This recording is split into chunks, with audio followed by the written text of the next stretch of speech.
What does it take to create something that never existed before? What does it take to challenge the status quo? What does it take to change the world? This is the Swell podcast.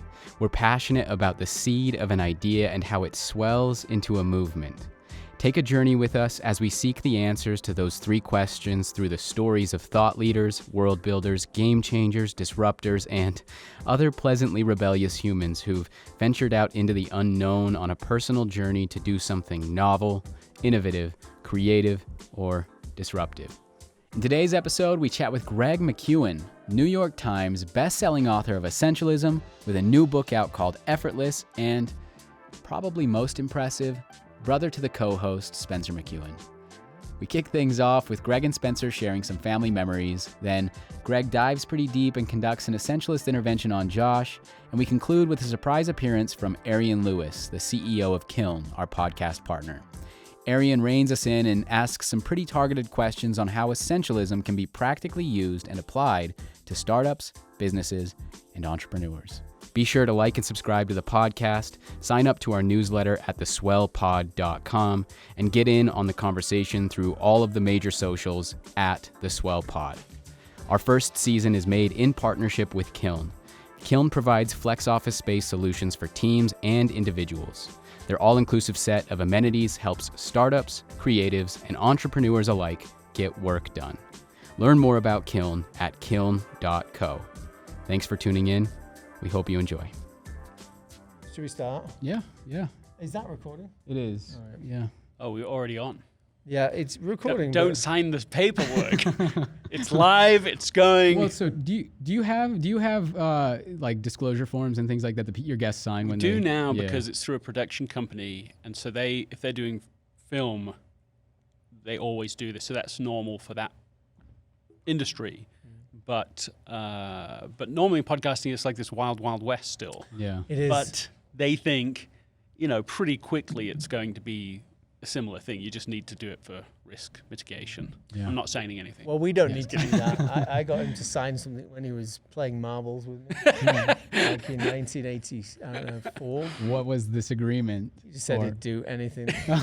What, if you won? Forever. He just swindled. No. Yeah, okay. Actually, he lost, but it was my life in the game. It was an intense game of marbles. Okay. I mean, marbles is not a big deal to you. I can tell. You're like glossing over at this moment. You're like, marbles, okay, whatever. But it was it was pretty high stakes. It was for a year or two. What was your favorite marble, Greg? Oh, it was a large ball bearing. Can't really remember what they called them. What did they call them? You used to throw at me. I used to throw at me. The heaviest one. It was huge, and it was like the biggest marble anyone at the school had, and everything. I mean, this is a big deal. Yeah.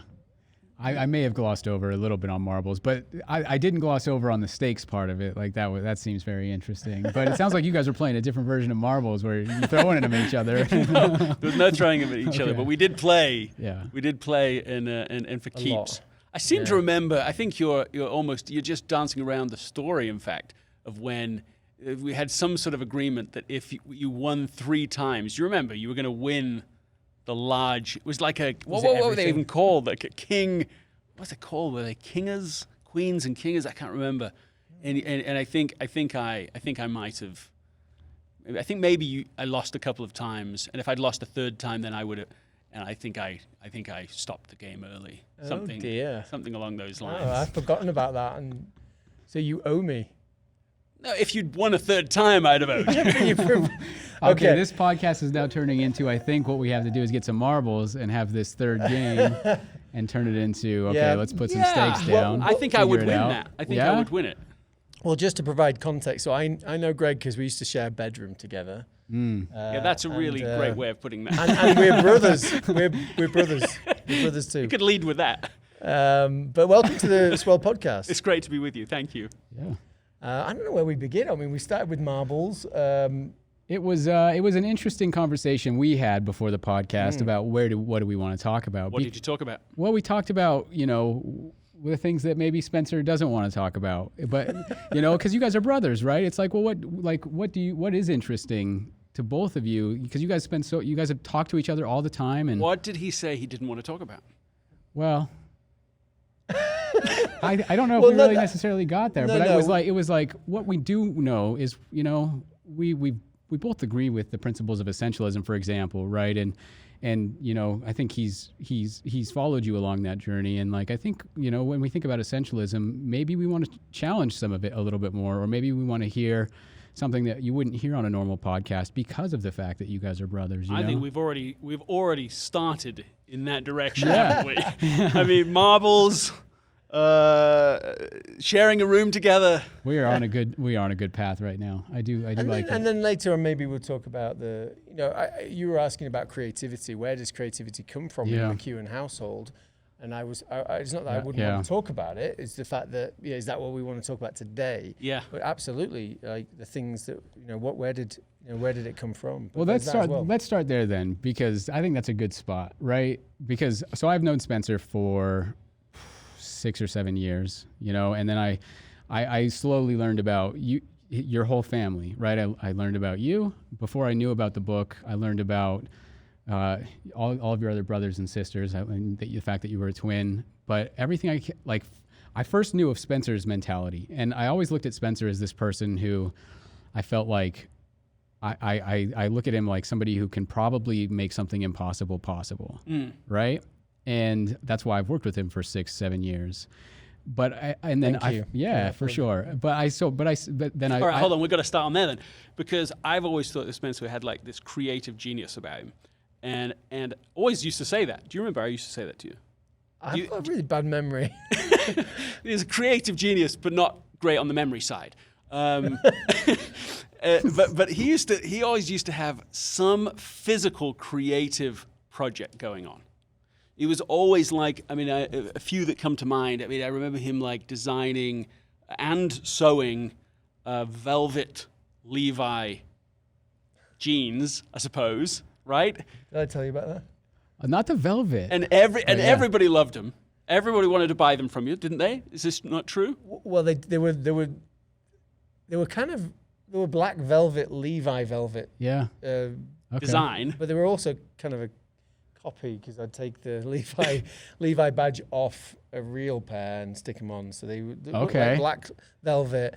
They were very handy, because actually, it's going to come across wrong, but the girls used to love them. They'd be like, oh, wait a minute. Okay. They used to like to kind of just feel them. Yeah. Yeah. Well, that was their excuse.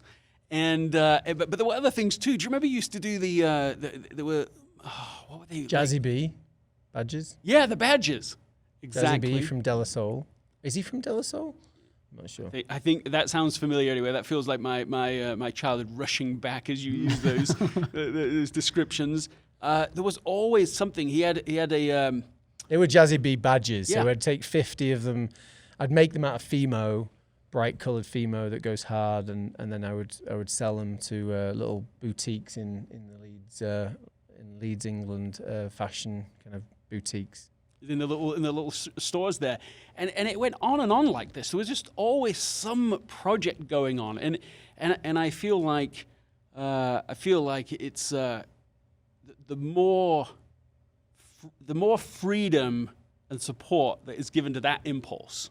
Like, even now, right now in Spencer's life, the better that's going to be. Yeah. The world's going to be better for creating support around that, or vice versa, breaking out and creating something, because there's a lot of natural impulse in that that maybe doesn't fit especially well.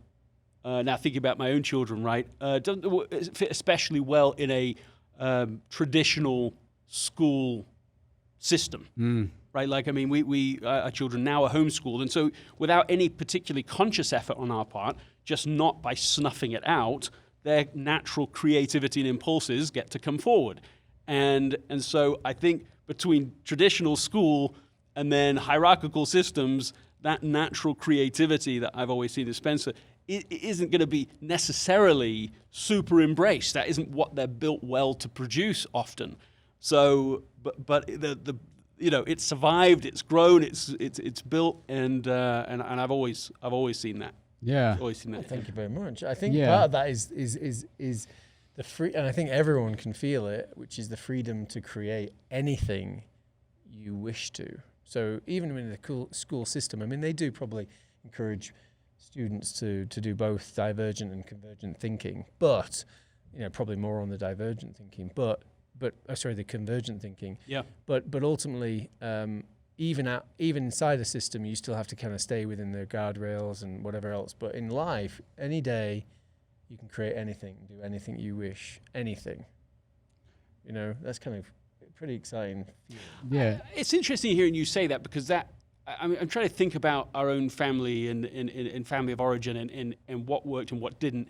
And I do think that, all things being equal, there was a lot of the basic assumption that you could do big things, that you could do different things, that just because it had been done this way, just because other people were doing it that way, didn't mean you had to do it that way. I mean, everything from, and this is a story that I'm familiar with, I experienced it many times, but I never thought of it as being different until one of my friends, Sam Bridgestock, pointed it out to me. And it was is that after any concert we would go to, my mother would bring us to see, I remember seeing Cats in Blackpool. And that's fine, that's good exposure. But then afterwards, she would say, well, do you want to go and meet them? Just go and meet them. Go to the door and get them to sign it. And I don't know really how much of that was of living vicariously through me, that maybe she wanted to do it herself but felt a little hesitant to do it. But she had no hesitation with pushing me forward. and that is multiplied. I could give you seriously 100 examples like that, where, there's another story, I don't remember it, but I've heard it many times, of when out on Blackpool's a little like Vegas, but tiny, and on the beach, but it's sort of the seaside, town with all sorts of rides, and we used to go there because we had family that lived there, so we would go there. Lots of memories, good memories there. But out there, they had these piers that go out into the sea. And there was some competition there. I don't even know what it was. I can't even imagine signing up my own children to do such a thing now. But it was very normal for us that we were signed up to be in this, and we all sang together. And I sang too, and we won the competition. I haven't thought about that in years and years. But literally, we just talked to a couple now. I could list 98 more of just things that I don't think of as anything. But every so often, someone else will hear me talk about it and go, well, that's not how it was in my home. Right. We weren't being pushed forward. We weren't being encouraged in that sense. And so I do think some of that did just rub off us as like assumptions. It's planted as a seed, right? Yeah, good.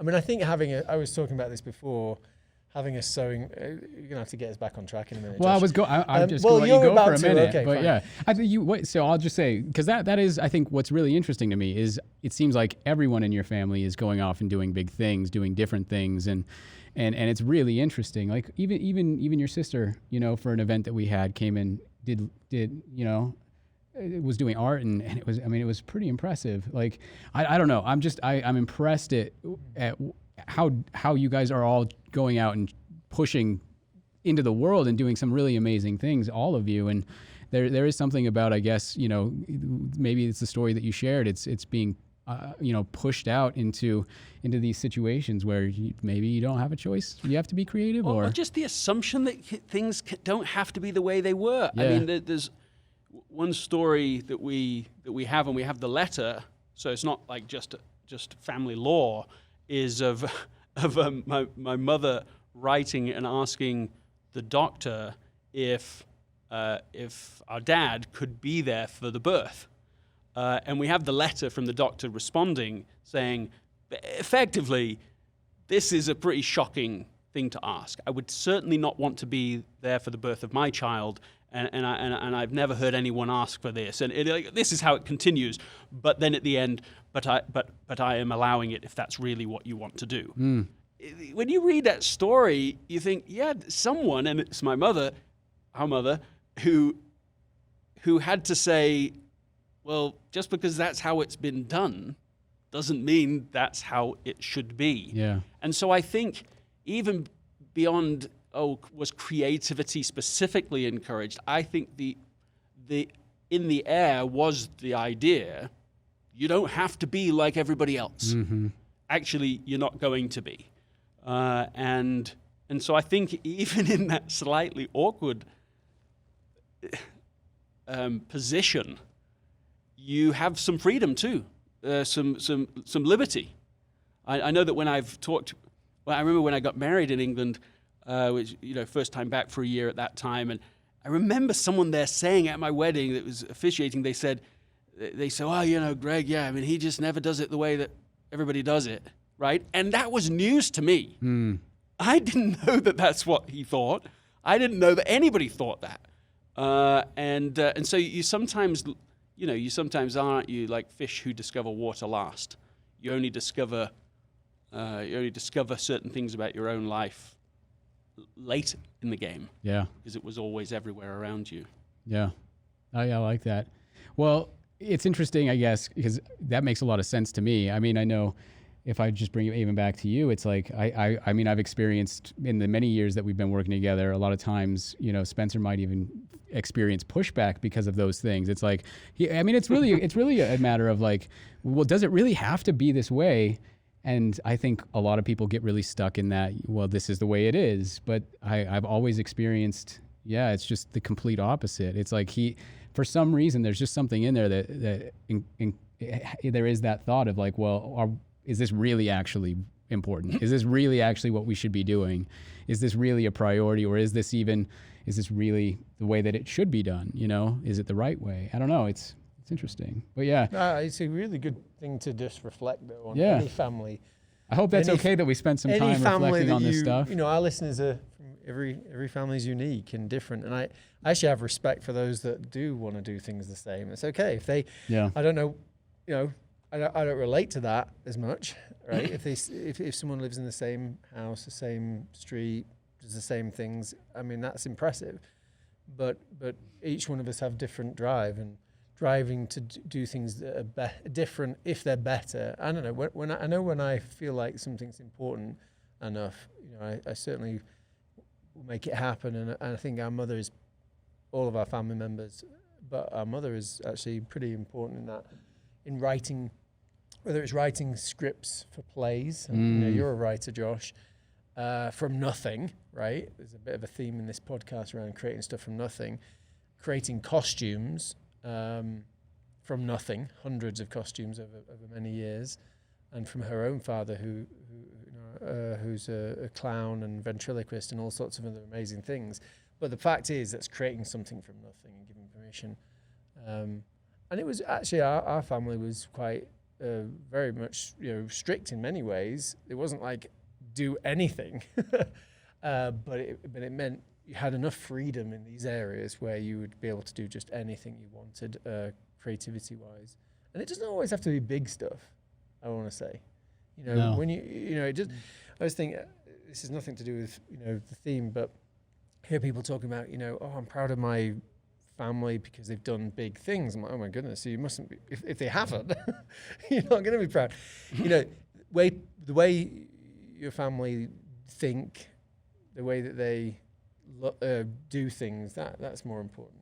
The way, not what they've achieved, really. So when you say big things, but we're just doing different things, just challenging and doing things, following our passions. I think that's what's actually important. I think it's a bit of a curse. I like that you're pointing out about like the benefits of being stable, of being consistent. I mean, the world certainly needs lots of people who want to keep things in a stable way so that they're predictable, so that you can make progress. It wouldn't work if everybody is simply constantly challenging how things are. It's a balance needed. It right? is, and I think it may be a sweet burden, but it's still a burden to live your whole life constantly aware of what things could be done differently and better, and why are we doing it that way, and are you sure that's the way it should be done? I mean, that isn't actually always fun, but it certainly.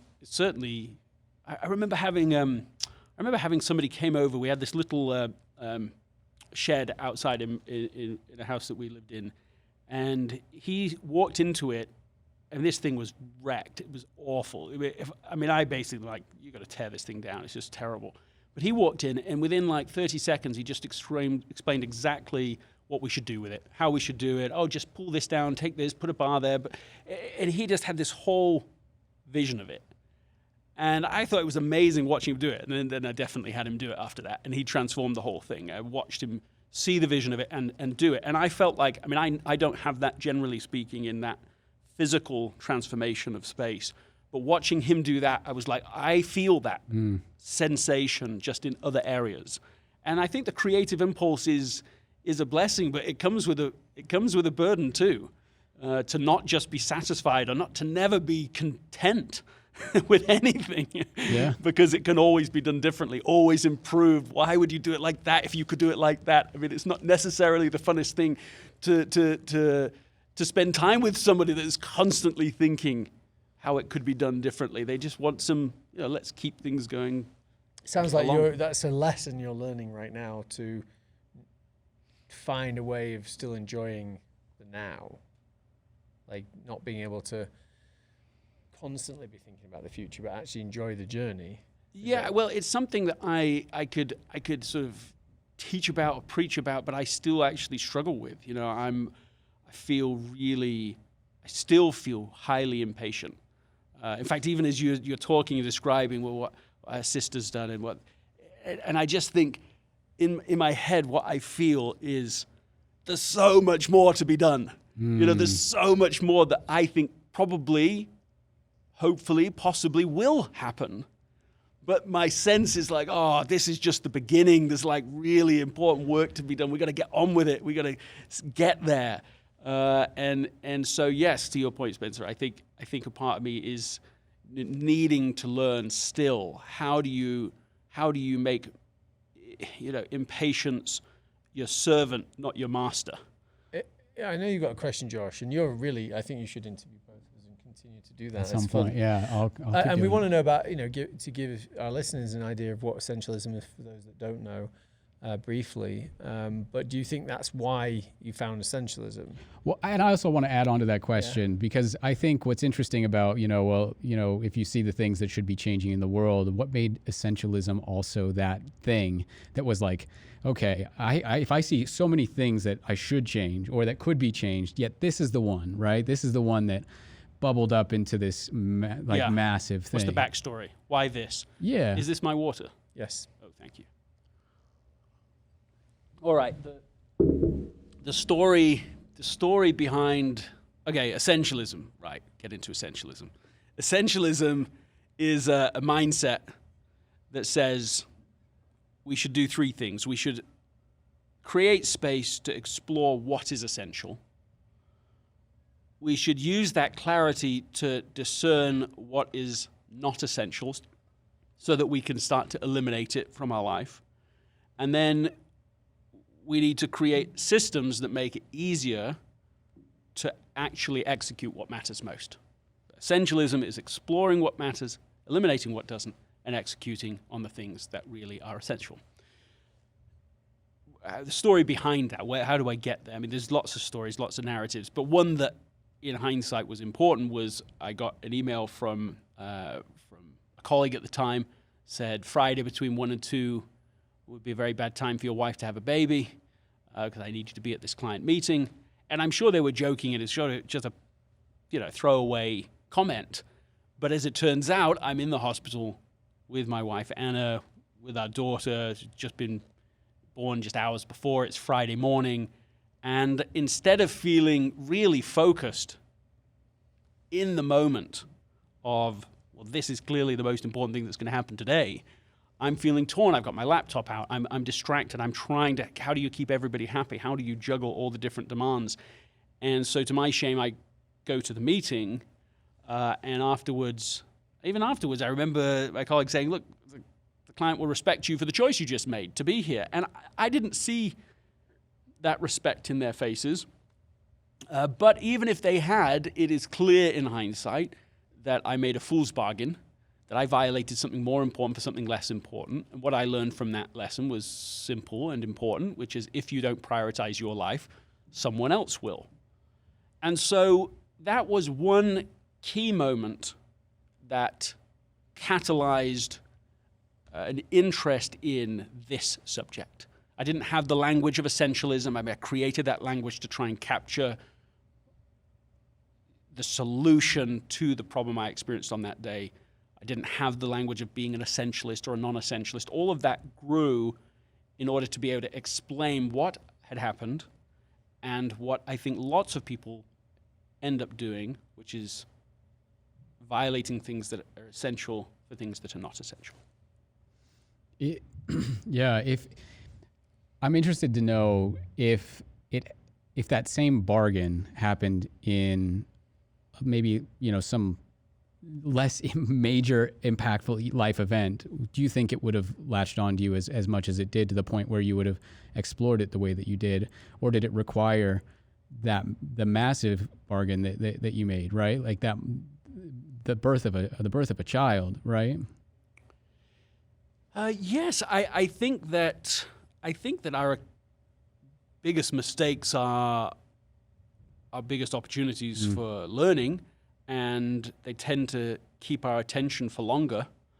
And so, in some ways, that fool's bargain I made has turned out to be, in one sense, quite a good bargain. For sure. Because there was learning. Right. And actually, I'm frank to say, it didn't happen like the day after. It wasn't like I was like, okay, that's it, I'm a changed man. Yeah. It was really in hindsight. And even in fact, as I recall the real story, it was later when I was telling someone about the story and I saw their physical reaction that I was like, this is crazy.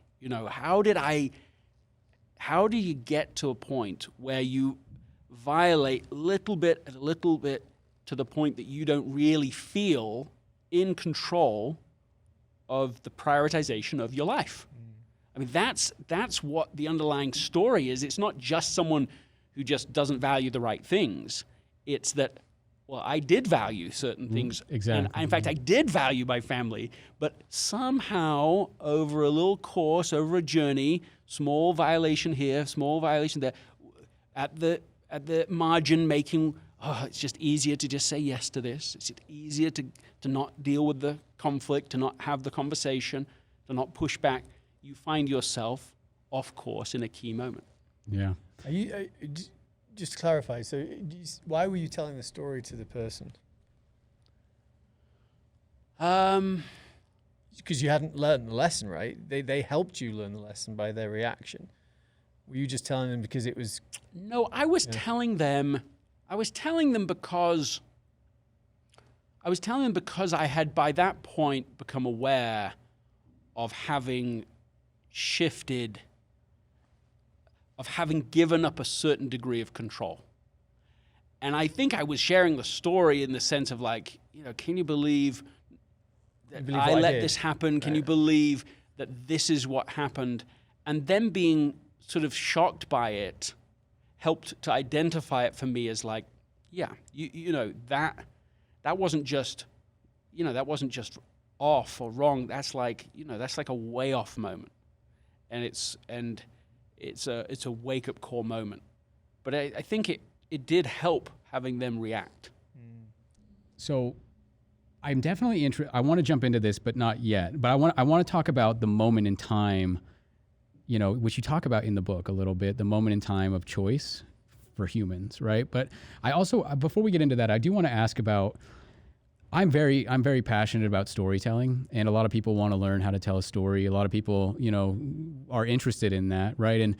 And what I find is that, you can't, it's really difficult to tell a personal story unless you've actually processed the failures that you've gone through, right? Because they're an absolutely crucial and critical part of that story. And it's interesting to hear you talk about, like, there was a moment of acceptance of the reality of that moment, and yes, it wasn't right, but also it had to be validated by the other person through that story. But yet you had to get to a point where you felt okay enough to tell that story, where you had processed that moment enough. Because a lot of times, it's like, I want to tell a story, but I don't want to talk about the things that I've done wrong. I don't want to talk, Actually, now that we're drilling in on this sort of second part of the story, of the learning, maybe really in some ways when the learning happened, that was the moment I wanted to tell the story. When I saw that person had a physical reaction to it, I thought, we're touching on something that matters. Like, they get it. yes, they're getting it for me, but they're still living through my story and they're feeling sort of the shock of that moment. And as someone who wants to teach, wants to bring something useful forward, what I am constantly scanning for is what's relevant to somebody else. Not just what I'm interested in. I'm interested in hundreds of things that don't have the power of relevancy for other people. So that was a key moment, both for my own learning, but also at this sort of meta level. Someone else got this moment. And so that was certainly the point at which I knew this story is going to make it into anything I write next, because I could tell the light went on. Yeah, well, and I think that's what's so interesting about, I think, what happened, with your story. It resonated with so many people, right? It became a movement, essentialism, right? And I mean, yeah, it must have been wild. And I think, when I hear about it, like, I immediately think about stories that have happened in my life where the same thing happened, and I can imagine that happens with a lot of people, like everybody that reads the book. It's so relatable, this idea that I gave up something important for something else that wasn't important, and I realized that, and I'm definitely interested in like this message, which I would say, like, the idea of prioritizing your life and really focusing on what's most important to you is. I mean, that message has probably been around for a while, but yet the way you put it together, the words that you use, the way you told your story, the relatability to it, but also the moment in time, I think, is a very interesting dynamic as to what happened with your idea, with essentialism, right? Like the moment in time of, you mentioned it in the book about, when you look back, I can't remember how many years into the future, right? You look back from that point in time, what's going to be the biggest advancement? It's not the internet, it's not whatever. I can't remember the other examples that you used, but it's not the internet, it's not e-commerce. It's going to be a fundamental change in the human condition. That all of a sudden, and now I understand what you mean by moment in time, but all of a sudden, people everywhere have this exponential increase in choices, right, and we're totally unprepared for it. I wish I had written that. That's Peter Drucker, but it's a beautiful insight that he's having, which is that really, in a sense, one can say the news is the internet still, because it's still so empowering. It's still so massively expansive in terms of all the options we have, all the different things we can learn. It's just like endless. But with that endlessness comes a burden, which is that we are still making decisions in a pretty similar way as we did before this total transformation in societal opportunity. And so the natural consequence of that is that we will be overwhelmed, that we will be, just inundated with decisions that we are unprepared to filter through. And so the natural consequence of having a huge increase of options with a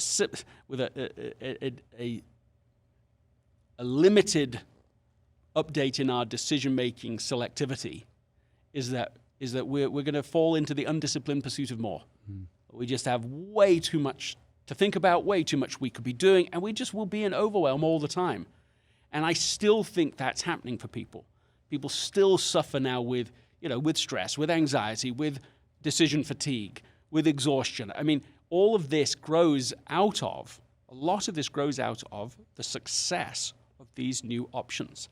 These are all the right problems to have that we're describing. You could call them first world problems if you like, but it doesn't make them less of a problem. You still have to learn how to deal with that much optionality. And in order for us to thrive as humans individually, how to learn how to do that in teams, in families, in the world at large, we're going to have to learn how to select out of a million options the thing that is most essential and most right for us to pursue. Yeah.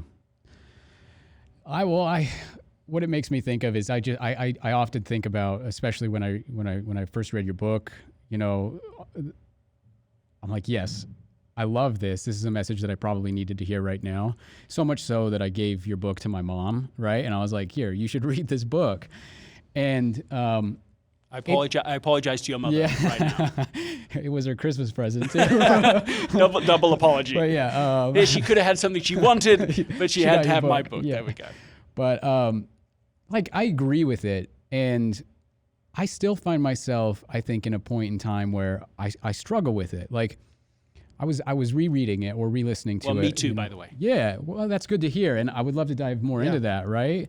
And I think if I was trying to figure out what it really was for me. And I think about essentialism. And then I thought about, well, in the moment when I make decisions as a creative person, a lot of times, you know, I'm very interested in different things at different times. I'm very passionate about things in addition to my family and my work, right? And a lot of times, I guess I look at myself as kind of an experientialist where, you know, I'm very willing to jump into whatever comes at me in any moment because I believe in the value of, whether I want to do it or not, I believe in the value of the things that I'll learn from that experience in a very accepting way. And you have bias for experience. For doing, for action, for trying something out. Yeah, and I'm trying to, I guess it's a question of how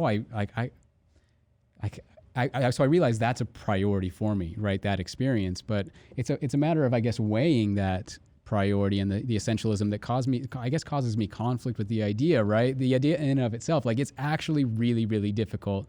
And I like right now, what is a priority to me? I'm not sure, other than my family, you know?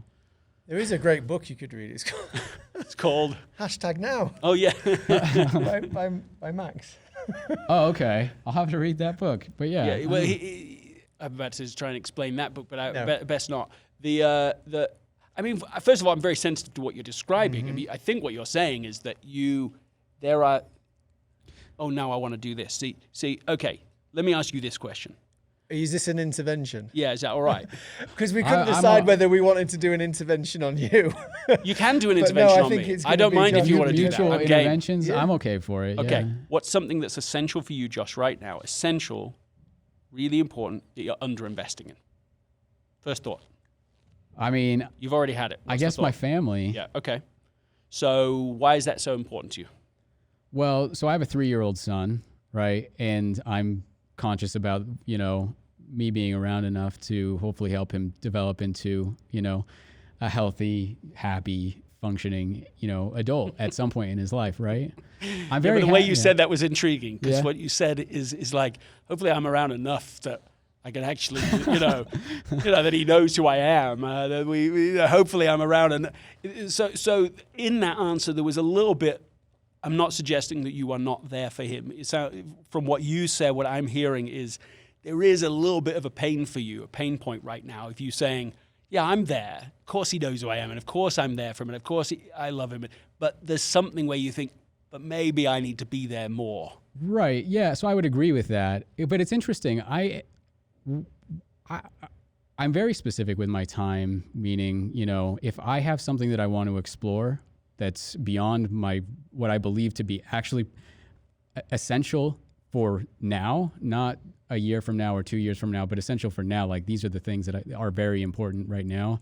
Like, I make sure that my work is done, and when I'm done at 5, I'm off and I'm with my family. I'm not doing anything else for the rest of the night. And if I do want to explore something, generally I wake up earlier in the morning. Got it.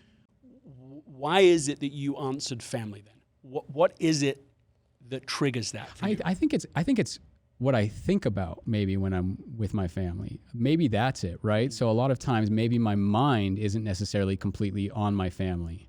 You're physically present, but mentally not as present as you'd like to be. As I'd like to be, yeah. It sounds like maybe, and I'm putting words in your mouth, but perhaps particularly with your 3-year-old son.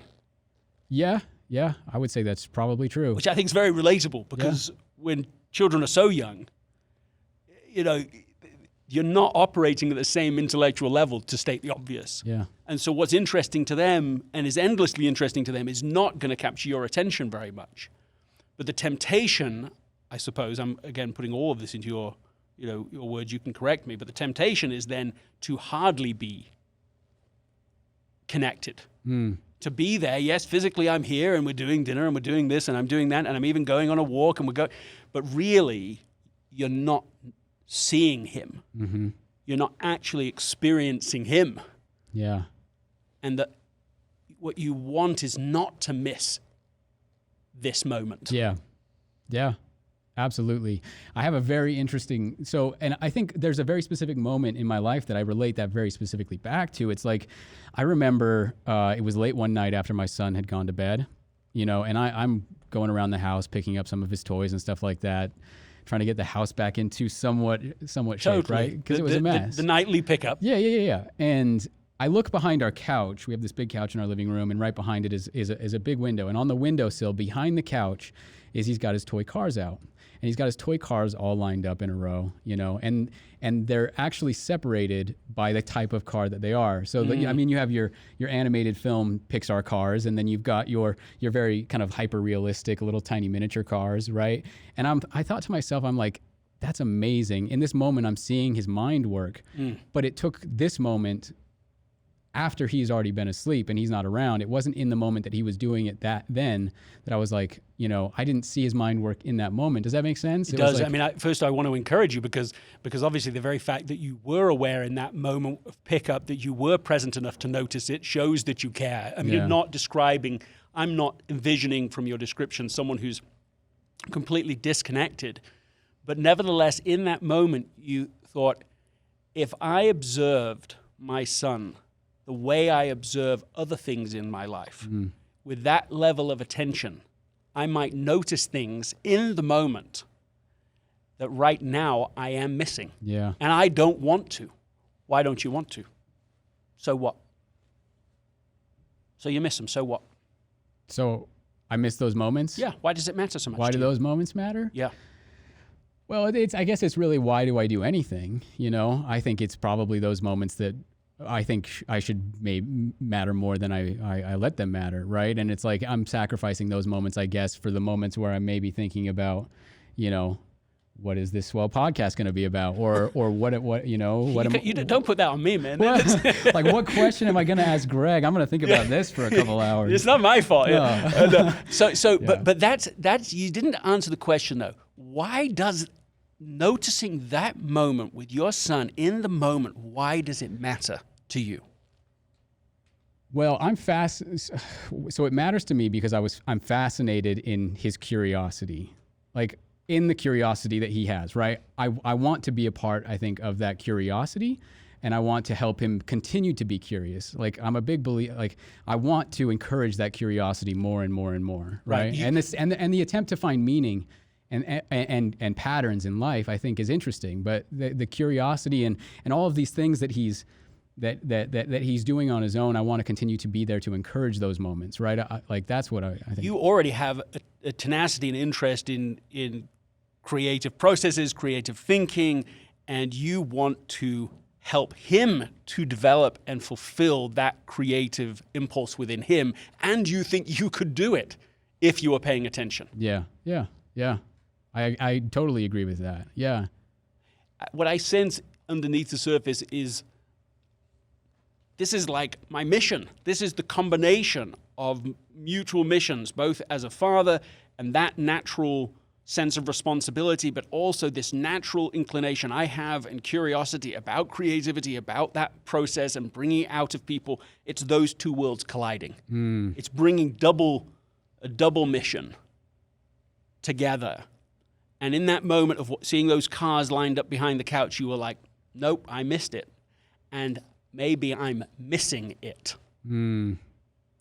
So the pain and opportunity is, what special thing could I fulfill?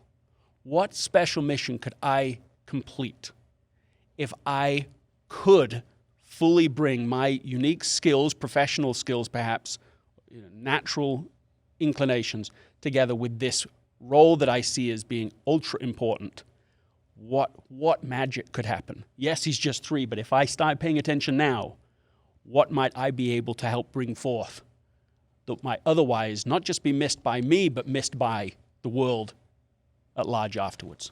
That's the thing, is you don't know. I think the idea is almost like what you guys were talking about. If I could be around to maybe push him, or just be the foundation where I can say, it's okay not to have all the answers. It's okay. Just keep being creative. Just keep exploring the world. Just keep, because I want to champion that for you. And who knows what's going to happen as a result, but I want you to feel like that exploration opportunity is always available to you, and that nothing really shuts that down. You want to protect it. Yeah. You want to. At Pixar, we talk about the ugly babies, which seems like an unfortunate phrase now that we're talking about your 3-year-old. But he talks about ugly babies and how in the important beginning of creative processes, all of your artwork is ugly. So you have to then develop a culture that protects those ugly ideas so that they can grow into something amazing. And you're just giving an illustration of something that is personal to you, that's unique to you, that's unique to your son. Of if I could learn to protect and pay attention to that, there's a conviction that magic could happen. Yeah. So what's one thing that you can do right going forward from this conversation to actually do that? Give me something realistic that you can do. I guess, we could break out some crayons and start drawing a picture. Yeah.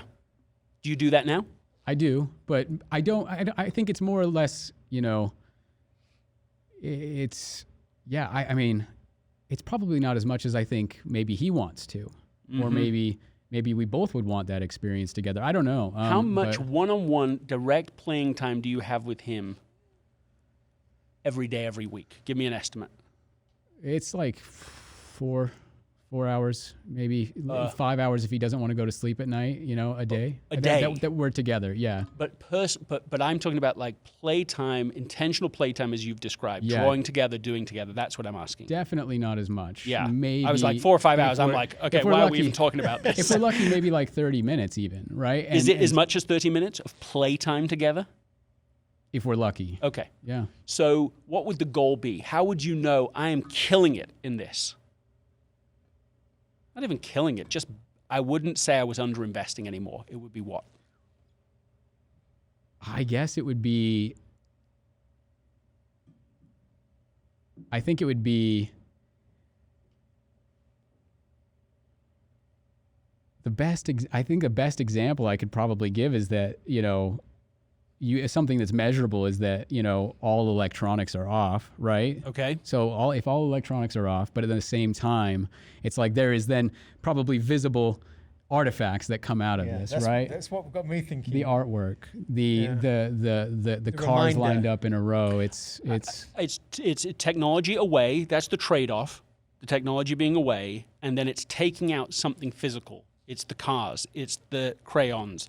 It's that I'm actually going to play together. Yeah. So I know that we need to move on, but what's the right amount? Is it an additional 15 minutes a day of playtime? Hyper focused, yeah, or at least from my end, right? Yes, from your exactly. end. Yeah, but he's always going to be focused on play. Right. Yeah. It's his lifelong work right now. It's the work of a child, is to be playing, is to be trying, and to be. Talk about creativity. There's only that period, and the period when somebody's brain is going through the elasticity growth of teenagehood. Those are the two most creative times. And so if you want to study creativity, you have it right now in front of you. Right. And the way you'll learn it is by playing with him. You'll learn so much about the high growth that comes from purposeful play. There's a whole chapter in Essentialism specifically on play, and to discover again that it is essential in and of itself. And one of the specific tasks that I challenge people to do is to spend a few minutes playing with a child. Like that sounds a bit weird, but if it's your own child, it's good. You go just spend this time, and I think as you do it, my prediction for you is you will not only just benefit in the primary way that you have a relationship that's real and present with your son right now, and the satisfaction that comes from that, but also that you will gain insight into creativity that you cannot and will not find in any other way. Right. And so that you will get paid back tenfold, 100-fold for that investment. Yeah. That in your professional pursuits, in your other creative pursuits, you're going to learn things there that other people that study creativity are going to miss. Yeah. Right, will you do it? I'll do it, yeah, for sure. Well, that's actually, we got to get there, right? Yeah, I think it's very actionable. But so what it makes me think of is like, would I have gotten there on my own? Maybe, in the deepest part of me, yeah, maybe, right? If I spent enough time really thinking about what was really important, right? Yeah. But there was nothing that could have facilitated this discussion, right? And how do more people get that? You know, how do more people experience that? Because you're incredibly talented at that, right? Like being able to drill down. You shouldn't interrupt a man who's paying you a compliment. This I learned. Well, okay, I'll stop there. But you can drill down, right? And you even talk about that example in the book of like, you know, the group that was in that competition, and you ask, well, what is the problem that you're actually trying to solve? What is the problem that you're actually trying to solve? And I think the root of this is at that specifically, right? Like how specific and essential can you be? Not just about what you want to do in life and how you want to contribute, but specific and essential about the problem, right? And being able to drill down constantly over and over and over again to get to the root of that, but then having the relentlessness to keep asking about it, to keep building that off of it. It's really interesting. I mean, these little mini essential interventions on the What's Essential podcast that I just started a few months ago. We started doing this, and I don't know, somewhere like a third or half of those episodes are now just essential interventions, because it just seemed to unlock for people that essentialism isn't just this impossible standard, just too distant from the reality of our life. It's like you start where you are with it, and so, I mean, I feel like as people are listening to those, they're living it themselves. As people are listening to your story, they'll be seeing their own life through it, and that it's an accelerated path to becoming an essentialist, just what you've done. So you've done this service for everybody that you know tunes into this.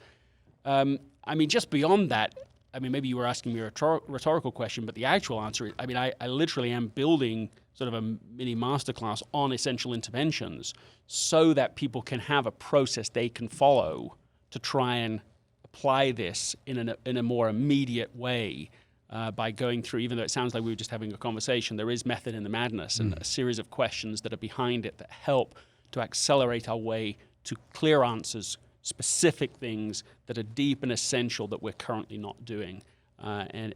So that's my attempt, one attempt through the podcast, and the second attempt is through this new Essentialism Academy that I'm building. Yeah. That's good. It is good. That intervention over now? It can be over. I thought it was great. It was great. And go on. No, if it all depends how long somebody wants to go with it. I mean, what we covered was what is essential for you and why it matters. And number one, we talked a little bit about what's non-essential that we need to get rid of. That was where you said, well, technology, just get rid of the technology. And then we did come up with an achievable way to execute it, which was 15 minutes a day. Now, what someone would do if we were going to go further with the intervention is we would say, how do you make the execution effortless? The 15 minutes is part of what makes it somewhat effortless, because it's not 4 hours, it's not the whole day, it's 15 minutes. But other things that you could do would be, okay, well, you could call your wife right now, and you could say, listen, I've just had this little intervention. I know it's a bit, but I just really need to spend time with our son for 15 minutes, and I'm going to need you to help me keep accountable to that, because I think that if I do this, it will be a real blessing to him and important to him. And I mean, she won't need any persuading. Yeah. But be like, yeah, I could use a little break. Thanks. So you build accountability partners in. You could put on your fridge a $100 bill, and for the first day you don't do this, you have to give that $100 to some, I don't know, to something you don't want to invest in, or you could rip it up. I know sometimes people have done that as they have it as their test. No one wants to rip up $100, right? That's just like unthinkable to them.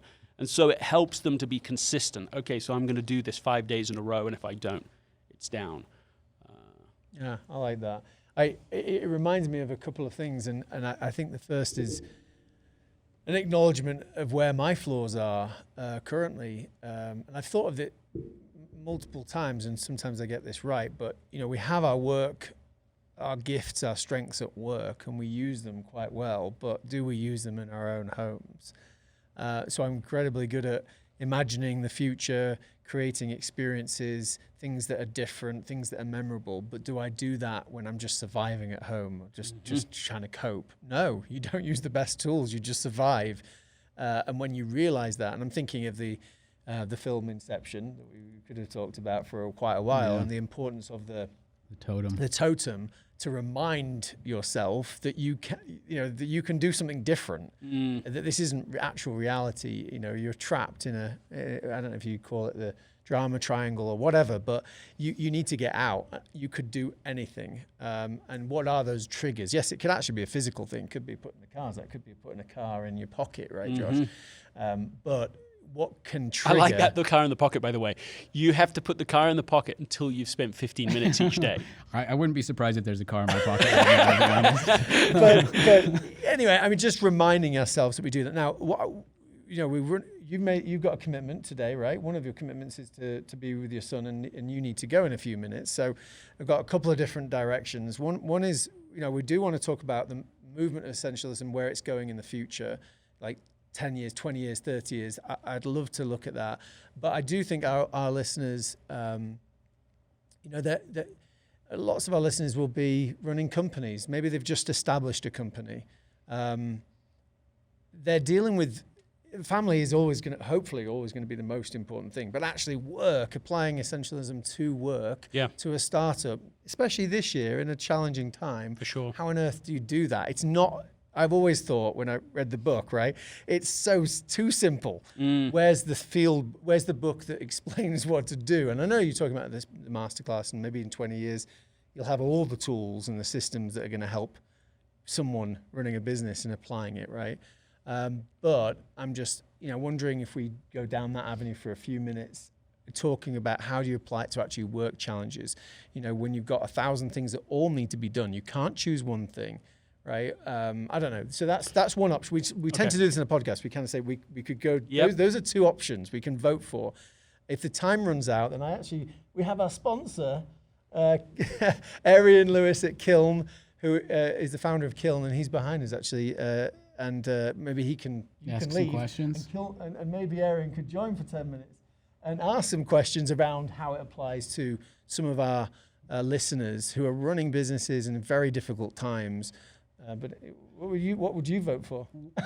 Or what do you want to ask? I love that, and I would love to hear it go that direction. But what's so interesting that I didn't really realize, I think, through what we just did, is because you used words like mission, right? And I think a mission and purpose, and we're talking about the thing, the thing, and that is beyond the work. It is beyond the individual choices, and it almost felt like it was more a cascade of the right choices for the mission, for the purpose, for the thing. And I don't know if you necessarily is that kind of really what you're getting at? Is like it's the thing, ultimate thing of everything, or is it the thing in the moment? Yeah, I don't know. Yes, the answer is yes. Yes, because to all. Okay. Yeah, because what?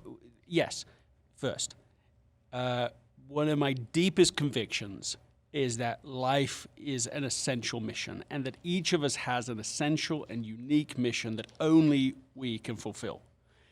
Josh, you have a mission that Spencer can't fulfill, that I can't fulfill, and if you don't do it, there's no one to do it.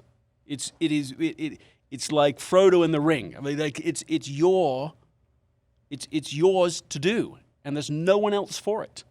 And in that is a sweet burden. The work of life is figuring out what that is, and then doing it. Mm-hmm. And it's so liberating, but also sort of somehow burdening to discover this.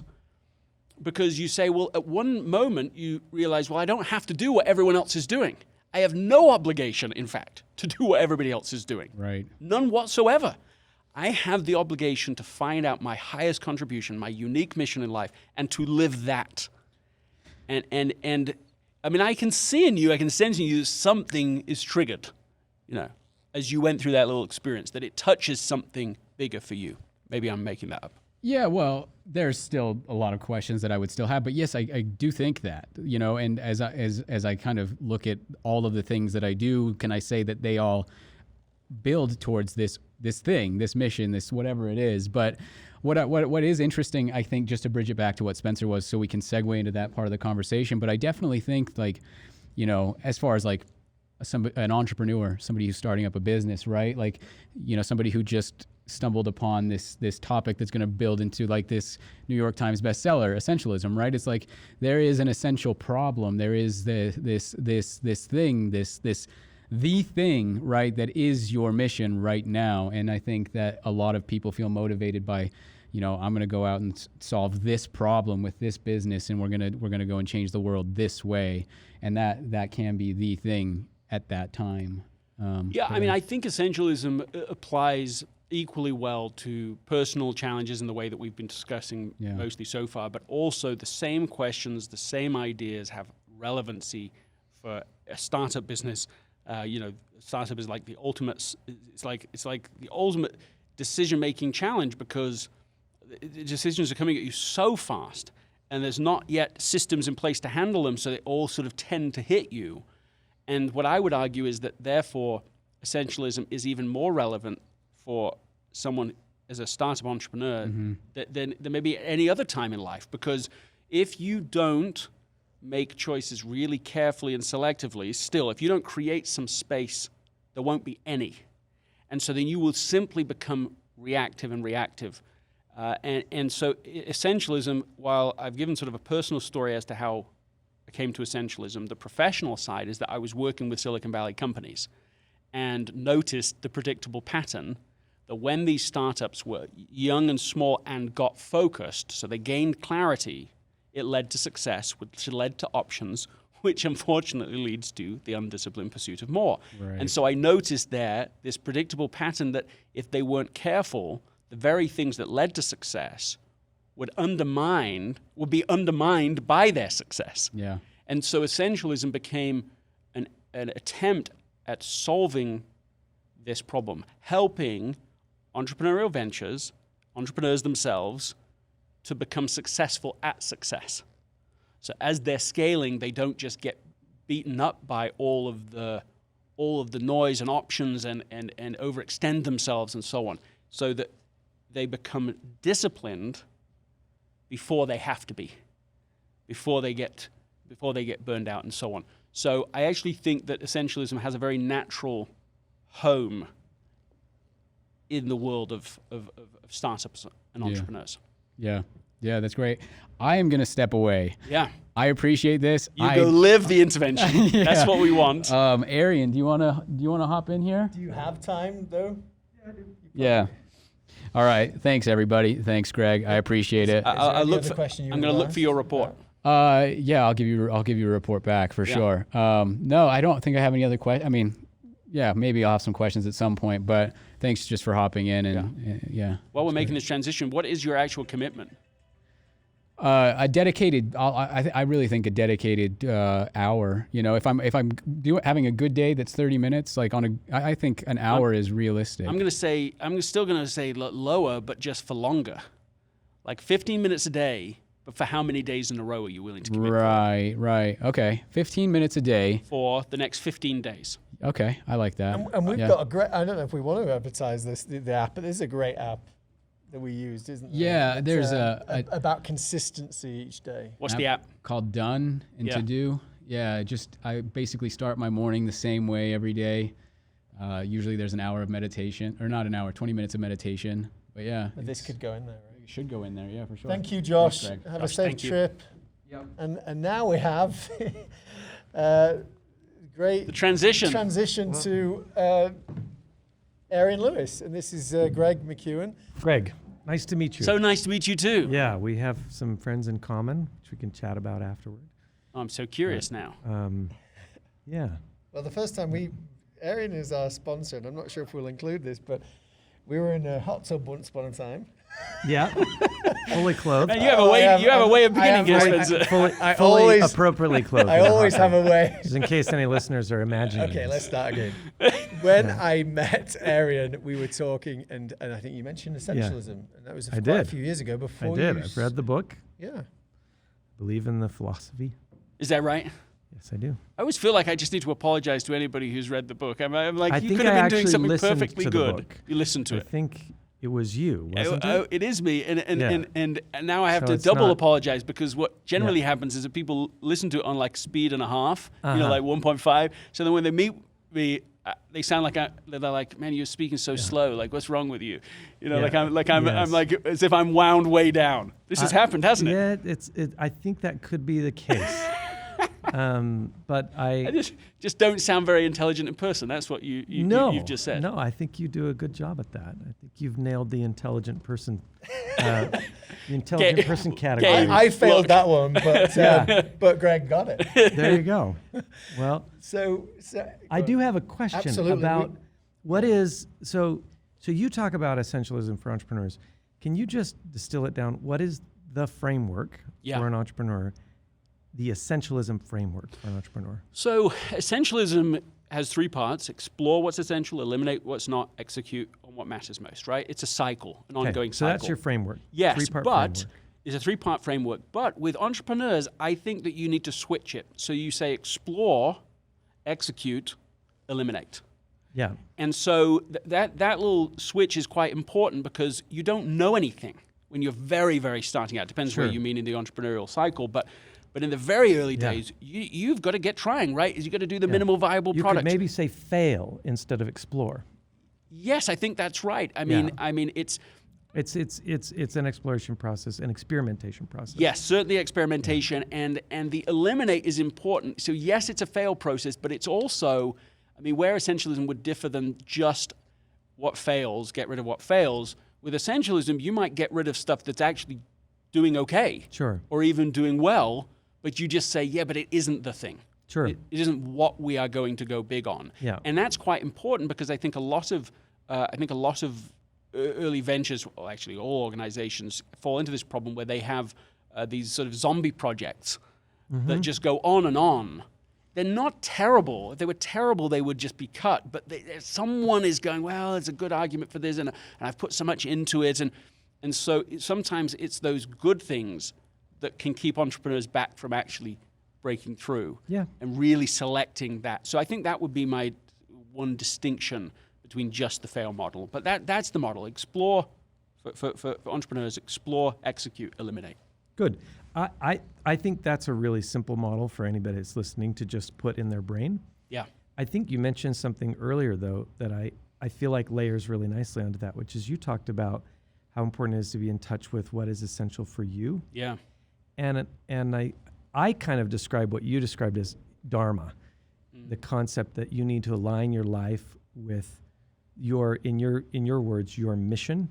Yeah. But I think that exploration part of the framework is, sometimes we think of it as entrepreneurs as I have to explore what business model is going to be effective in what market I'm targeting. Right. But I think equally important because of the grueling nature of being an entrepreneur and the stresses it places on your life and your family's life, you actually also have to determine, is this essentially what I should be doing? And does my personal mission or the unique gifts and talents that I've been given, does it really align to the business model that I'm going to pursue? I love this. The way you said it is like you're speaking from personal experience. You're not talking hypothetically when you say that.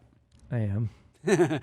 and the other thing I notice is that it's hard enough, even if you have alignment with your dharma. That's right. So if you don't have alignment, you are going to be chewing glass on something that isn't even feeding you.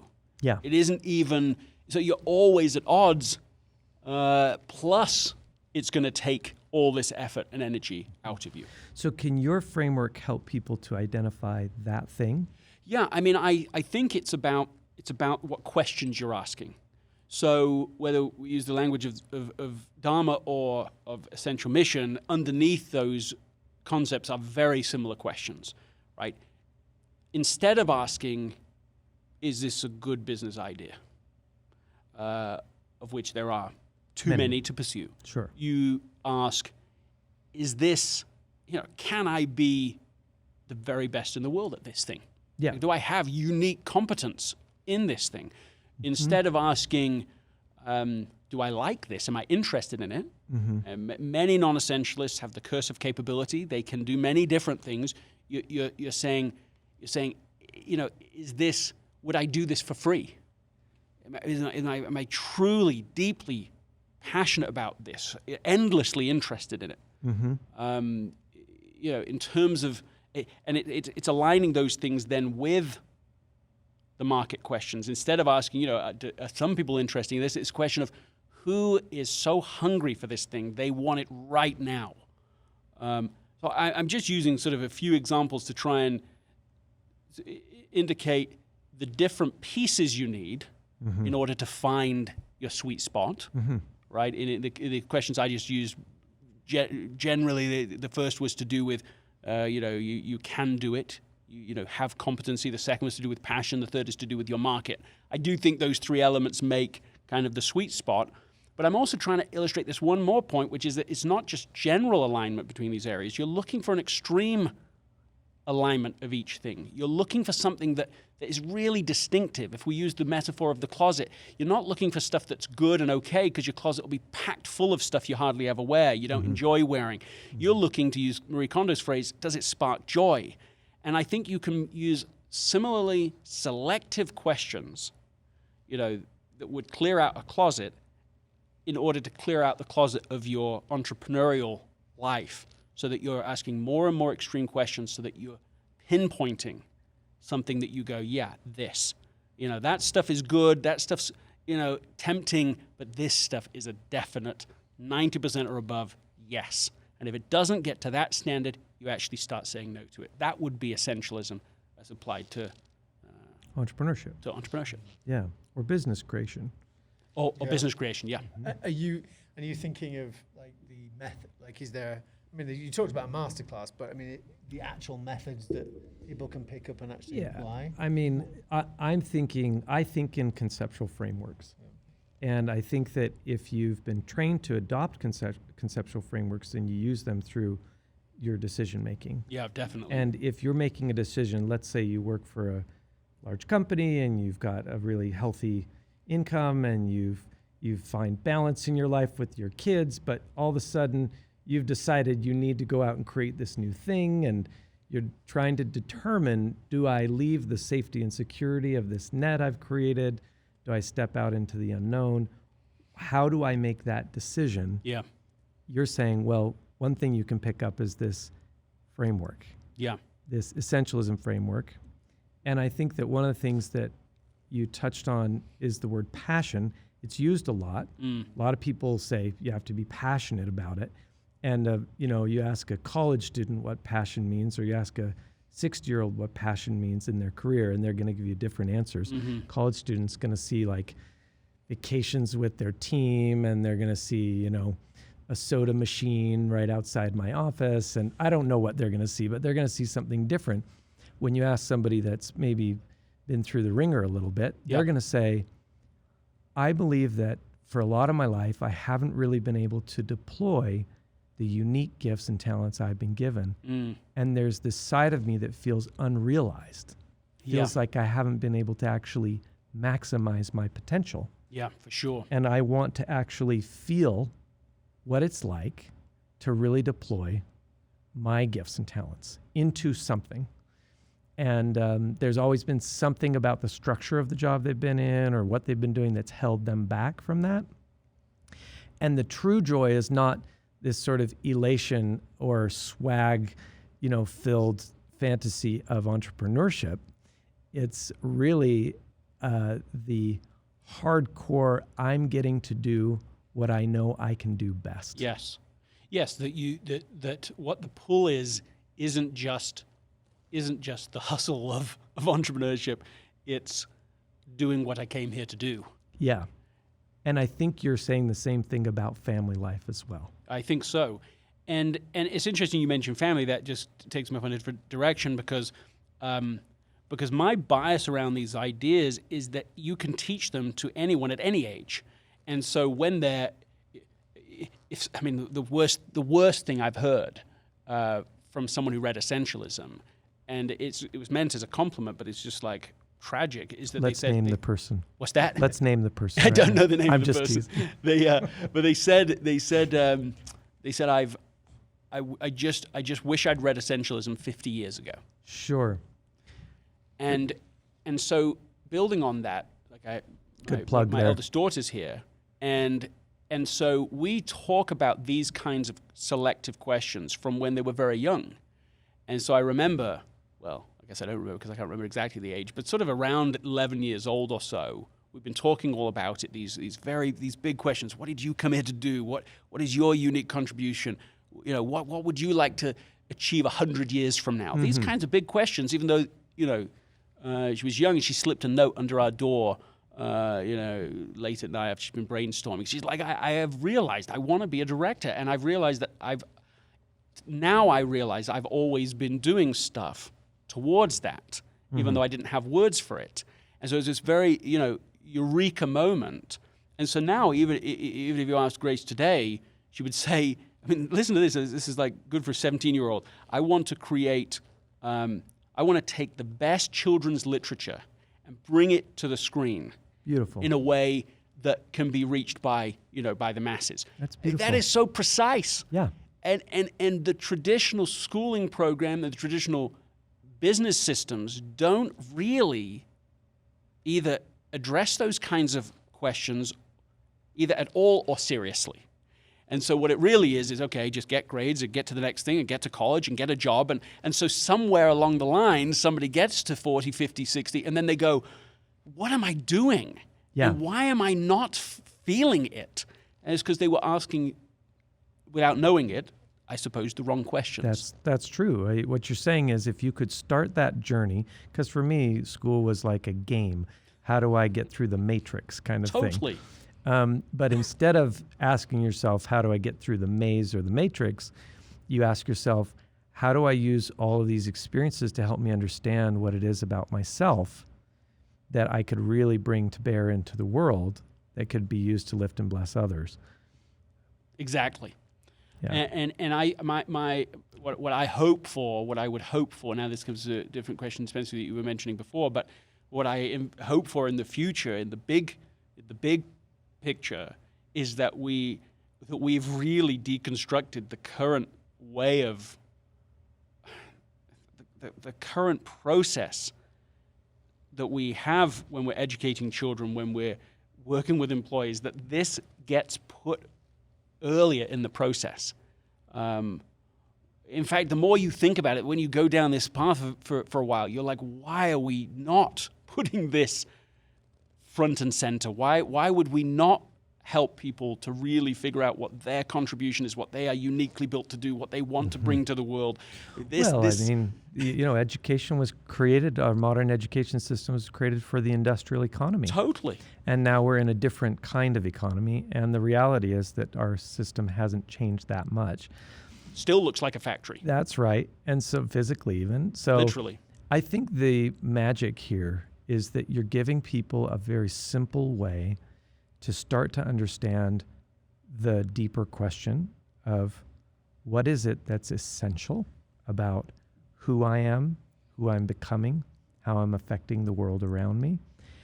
And the great thing about that equation is that what it ultimately results in is true happiness. Yeah. True joy. Not one where it's not the kind of joy you get from a good vacation or a lovely sandy beach or something like that, but the kind when you know that the actions of your life are aligning to who you are and where you can make the most impact. I think that's exactly right. And it's to do with becoming more and more of who you really are and less of who you really aren't. Yeah. And that's why the elimination part of the process is so vital, because so often, even when we talk about exploration and becoming something better than we are, we maybe understate the need for just going, yeah, that's not my thing. That's not it. To me, the next best thing, if you don't know it, if you don't know this is my essential path, my essential mission, it's knowing what it isn't and having permission not to pursue that, even when you don't know what the thing is. I mean, my one story behind essentialism is 20 years ago. I was at law school in England and might have stayed there, but somebody in America, Jerry Lund. That's a barrister for anybody who's listening. I love that you know from that. the other side of that. the world. And I was talking to Jerry Lund here, local, quite close to here, and he just said in passing, I mean, he said, if you do decide to stay in America, then you should help us on this consultation committee thing. And it's actually funny, as I'm telling this story, the reason I'm like pausing is because normally I say he would probably not have noticed or remembered that throwaway comment. The reason I'm pausing now is because I actually did just reach out to him 20 years after he made it, and so I know he didn't remember. And we had a really great conversation. This was such a catalytic question because it was an assumption. You don't have to do what you've been doing.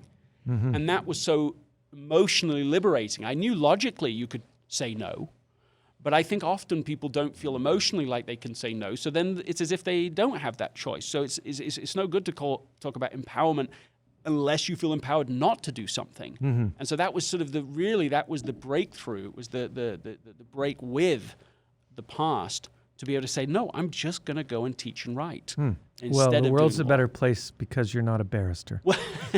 And I can tell from just talking to you shortly that you would have missed your calling in life for sure.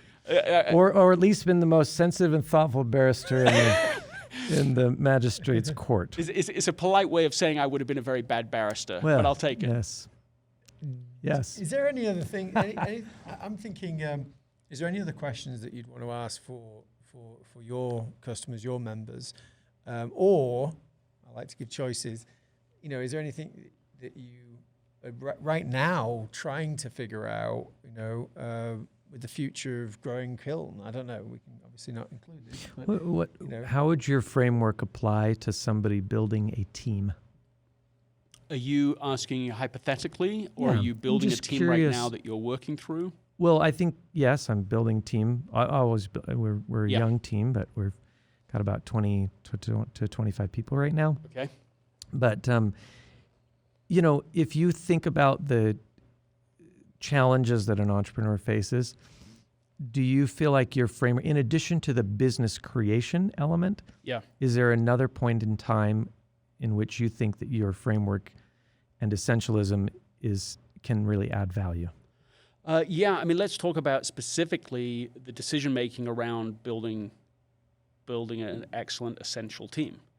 Essentialism at the surface level is about, people read it like, it's about time management, be more selective, what you spend your time on and what you don't. That's not how I think about it primarily, but I get that on the surface it sort of looks like that and sounds like that.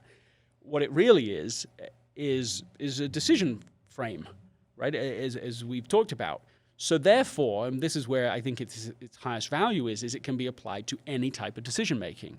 So how would essentialism apply to building a team? I mean, there's a few things. One is, what kind of talent would you select? Do you bring in people who are pretty good? My goodness, we have a need. There's a problem, and we need to throw somebody at that problem. That would be a non-essentialist approach to it. An essentialist would hold the discomfort of not having somebody in that role and prioritize finding the right person. So we might say the phrase like hire slow, fire fast. Sure. But what you're saying is really identify what you really need in that role and hold out until you find that person. Yes, I think that's right. And there's lots of examples of essentialists that have done this. But one that I love is the co-founders of Hexcel, I think is the company name. And when they interview people, they have a very particular approach to interviewing, which is that they feel that they know within 3 or 4 minutes of the interview whether it's the right person. But and I think a lot of people do feel that, but typically they feel then obliged to still spend the next half hour, whatever they've allotted to be with that person. And they don't do that. They literally just go, after like 3 or 4 minutes, they're like, okay, thank you for coming in. And they just move on to the next person until they find someone that they feel is like a definite yes. And then they'll spend 2 or 3 hours with them.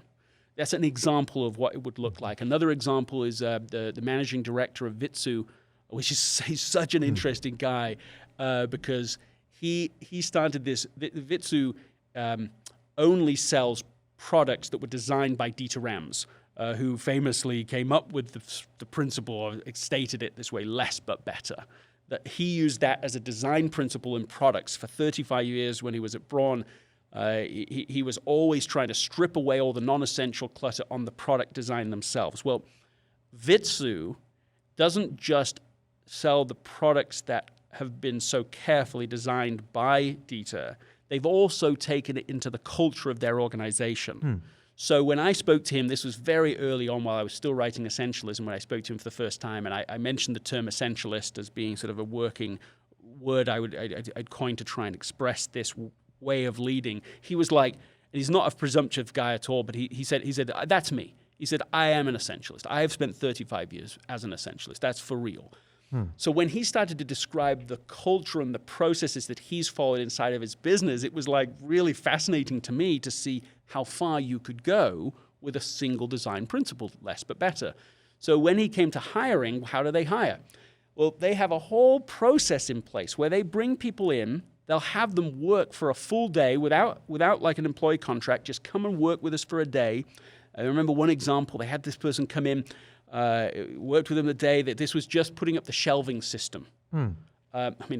Sure. They want to see how they want to see how he's doing. Yeah. Well, he was very competent all day long. He did all the things right. Everything is great. He's personable. At the end of the day, he threw his tools in the bag. That's it. That's the day. They then have an internal process where they evaluate somebody before hiring them. So they're all discussing, how was it? Well, he was great. We enjoyed him. He's nice. And then they came to this where he threw his tools in the bag. And they're like, oh, really? That's interesting, isn't it? And they keep talking about this, and they're like, yeah, we just couldn't hire someone that would throw the tools in the bag like that, That's just not who we are. And they didn't hire that person. And somebody listening to this could say, well, that's just ridiculous. But it's not ridiculous for them because they have named who they are and who they aren't so precisely that they know who's going to be a fit. They want people, and I don't mean like they're all, from a diversity point of view, it's not the same backgrounds and so on, but it's a cultural appreciation of a very particular way of deciding and working together. And so when they hire people, there's just these people stay forever. They've found their home. They know that they want to be there. They've learned other things like this, like they know that the type of person who's going to thrive at Vitsu is someone who used to play with Legos as a child, obsessively with Legos. They found so you ask them about Legos. You ask them about Legos.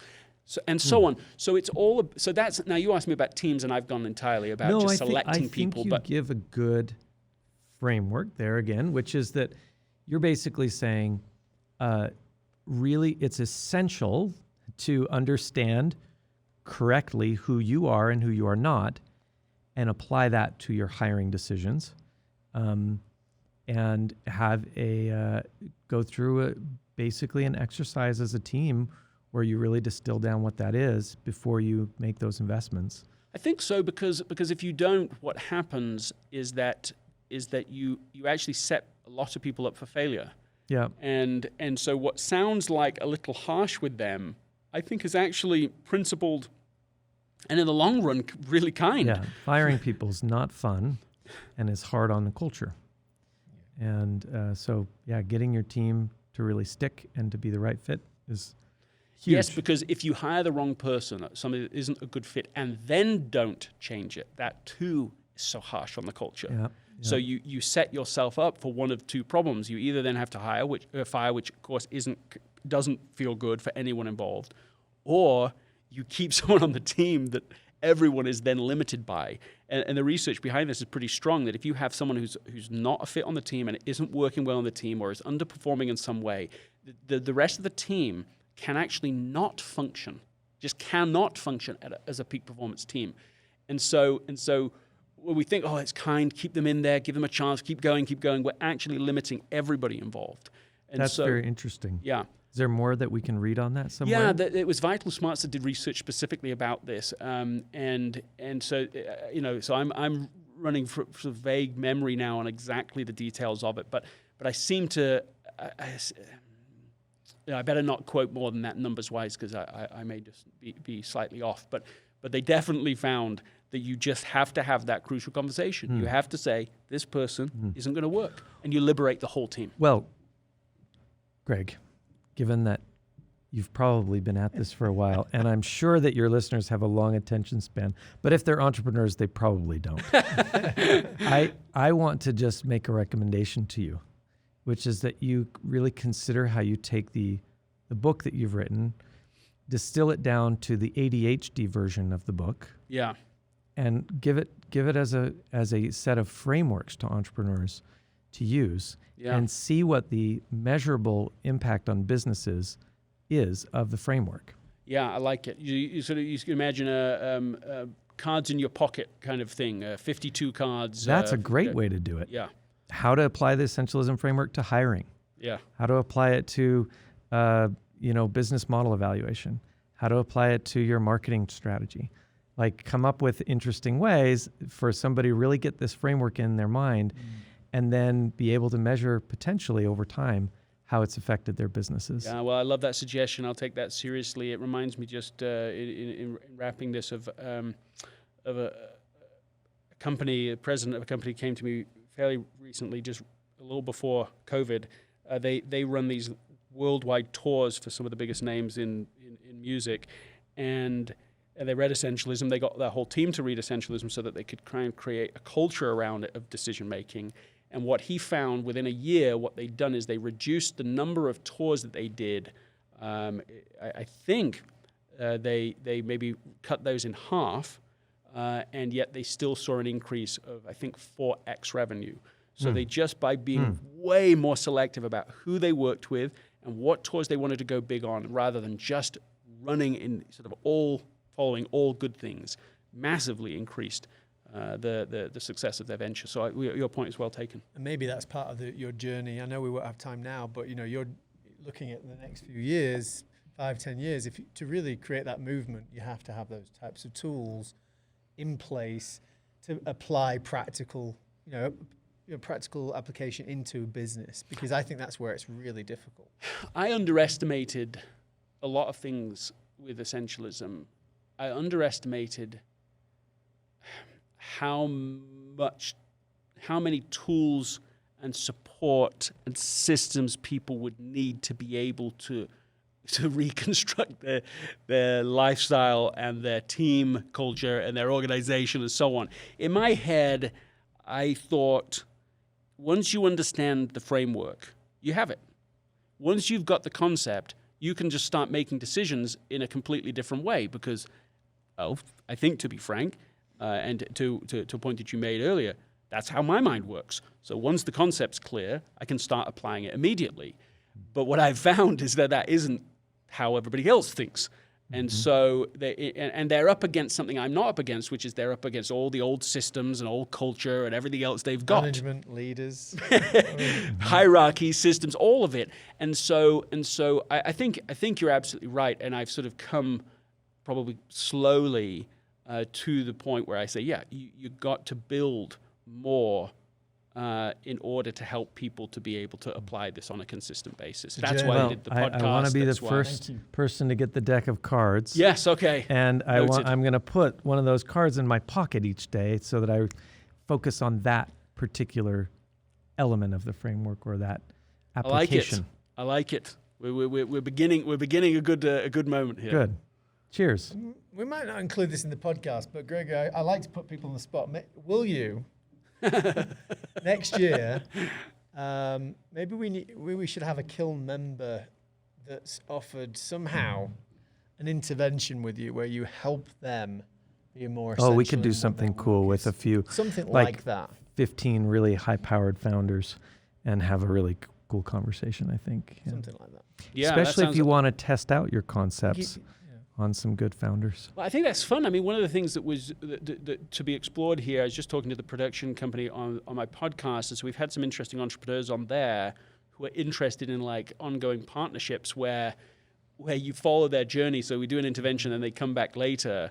And so there's an exchange of value, an exchange, there's a deal to be made. Yeah. And common theme in entrepreneurs. Yeah, exactly. Yeah. And but I do think there's something there, because most podcasts, the What's Essential podcast has done well. It's been about out 5 months. It's gone. I think it's top 3% globally now. So it's good.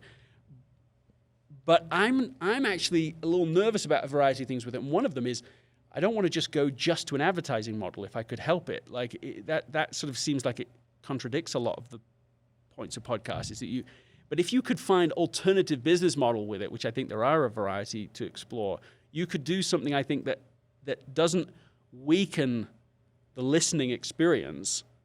It actually strengthens the listening experience, but still builds it into a workable business. So I think there's something live there. Consultant. Some sort of live consulting, some sort of intervention. You could take a team through it, right? And they get to hear certain things. You can still edit it to make it safe for